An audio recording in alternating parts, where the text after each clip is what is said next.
aujourd'hui d'un outil qui s'appelle l'énéagramme. C'est un outil de développement personnel qui permet de nous situer au niveau de notre personnalité.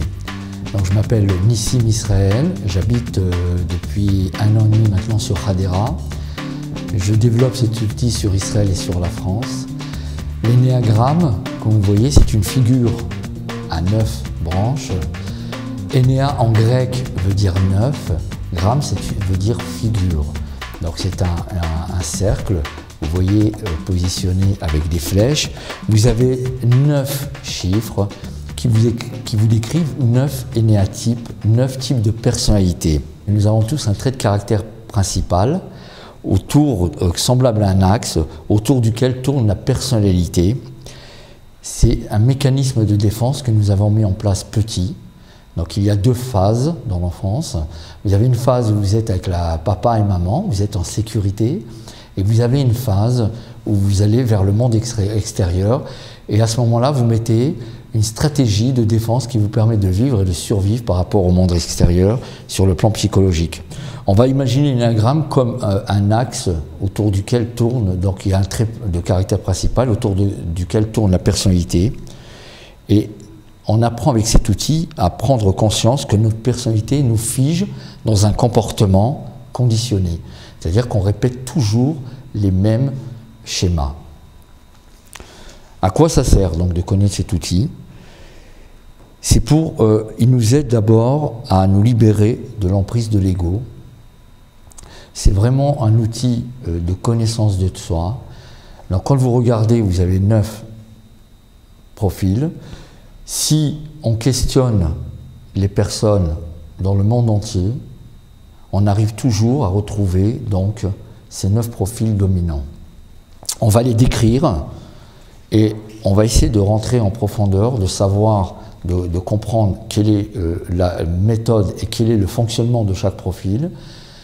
Charge à vous de découvrir le vôtre. Quand je fais des conférences, j'explique toujours que dans la salle, vous avez 40% de personnes qui retrouvent tout de suite leur profil, 40% qui hésitent entre 2 ou 3 et 20% qui se retrouvent un peu partout, donc c'est normal. On va commencer par le profil 1. On l'appelle le perfectionniste. Pourquoi? Le perfectionniste, toute sa facette, toute sa stratégie à lui, c'est de dire comment améliorer les choses. Donc, j'aime l'ordre, j'aime la précision, je déteste les personnes qui enfreignent les règles, je suis ponctuel, j'aime les personnes ponctuelles, je suis critique, autocritique, ce qui me donne une colère qui est rentrée, je ne l'exprime pas parce que cela ne se fait pas. Je déteste le tricheur et mon plus grand stress à moi, c'est de commettre une erreur. La personne de profil 1 a eu une enfance où souvent on l'a critiqué, où on n'a pas reconnu ses efforts, où il fallait produire un travail parfait. Vous avez à côté le numéro 2, le profil 2, l'énéatype 2, qu'on appelle l'altruisme. Pour lui, la facette qu'il utilise, la stratégie, c'est de rendre service. Les relations humaines sont fondamentales, c'est important. Plaire, faire des cadeaux, très difficile pour lui d'être seul. Il aime deviner les besoins des autres pour y répondre. Difficulté à dire non. On l'appelle l'altruisme parce que je vais vers l'autre pour rendre service. Si je vais vers toi, que je te rends service, je crée un lien et tous les deux, on va pouvoir s'entendre et échanger sur le plan affect. Le profil 3, on l'appelle le battant. Le battant, c'est la réussite. J'aime me battre, j'aime gagner, je suis efficace. J'aime atteindre les objectifs, la performance pour moi c'est important, je travaille mon image, je suis un compétiteur, je déteste l'échec, l'échec c'est un mot qui me fait peur. Si je parle du profil 4, on l'appelle le romantique, l'artiste. Pour lui ce qui est important c'est l'esthétique, la beauté, va vous parler d'émotion dans son travail, déteste la banalité et la routine, aime mettre de l'intensité dans ce qu'il fait, en profil 4. On l'appelle l'artiste parce qu'il utilise énormément l'affect et l'émotion. Il passe par des hauts et des bas, on les reconnaît, parce qu'il va vous dire un jour je suis dans le haut total et le lendemain ou quelques heures après dans la mélancolie et la tristesse. Le profil 5 à côté privilégie la vie intellectuelle, il aime connaître et comprendre. C'est une personne qui n'aime pas l'envahissement, il aime l'espace vital, il a besoin de son espace vital, observer, prendre du recul, s'isoler, déteste le bruit, les conversations inintéressantes et a du mal à exprimer ses émotions.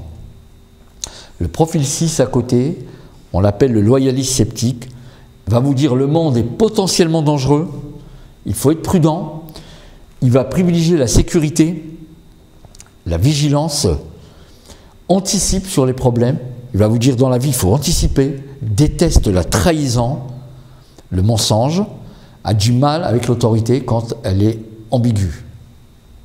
Le profil 7, qu'on appelle l'enthousiaste, aime le plaisir, c'est une personne enthousiaste et optimiste, déteste l'enfermement, l'ennui, aime la nouveauté et le mouvement, il vous parle de projet et il aime, on l'appelle le rigolard, puisque c'est quelqu'un qui aime faire rire autour de lui, mettre de la bonne humeur.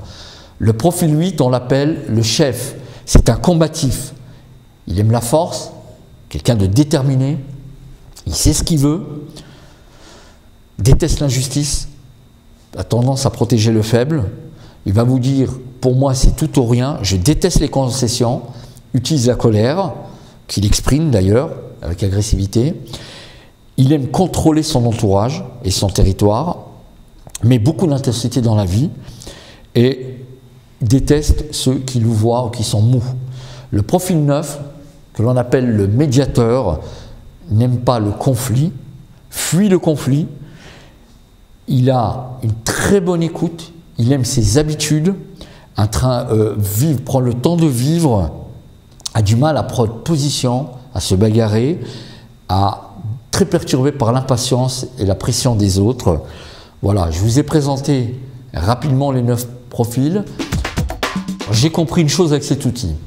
J'ai eu une enfance, j'ai mis en place une stratégie, effectivement, j'ai une vision qui est la mienne, il y a ma facette, il y a mon point de vue. Maintenant, j'ai en face de moi une personne qui voit autrement. À moi de regarder, d'entendre, d'écouter, de comprendre ce qu'elle veut dire, à moi d'aller dans sa stratégie de comprendre, de faire en sorte que l'on puisse confronter nos points de vue et arriver à quelque chose qui soit conciliant. Donc l'énéagramme est un outil extraordinaire. Pourquoi?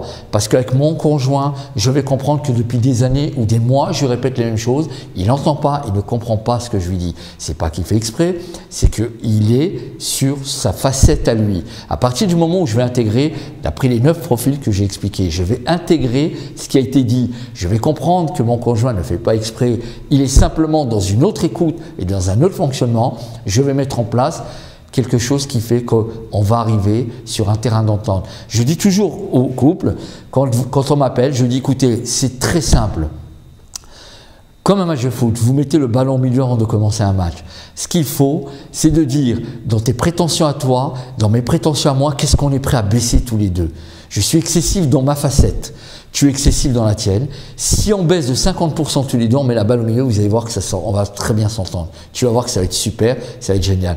Donc on comprend que cet outil nous aide au niveau famille, parents-enfants, ce qui est extraordinaire. J'ai 3-4 enfants différents.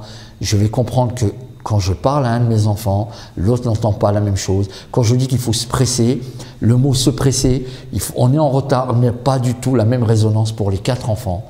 Donc à moi de comprendre comment adapter mon discours, mon attitude, ma stratégie vis-à-vis de mes enfants. Dans mon milieu professionnel, je suis pareil. Dans une réunion de travail, le mot action ne veut pas dire la même chose pour tout le monde. On quitte la réunion, on n'a pas du tout les mêmes objectifs. On n'a pas compris la même chose. On est en retard, il faut aller vite, ne veut pas dire la même chose pour tout le monde. Donc à moi de comprendre pareil que dans mon milieu professionnel, j'ai des personnes en face de moi, ils ont une stratégie, ils l'ont mis en place, elle est là, elle est inconsciente, elle est là, elle les emmène, c'est leur schéma de vie. Je vais être respectueux de ça et je vais comprendre que quand je leur parle, à moi de trouver le langage et la stratégie qui va faire que tous les deux, ou tous ensemble, on va aller vers le même objectif.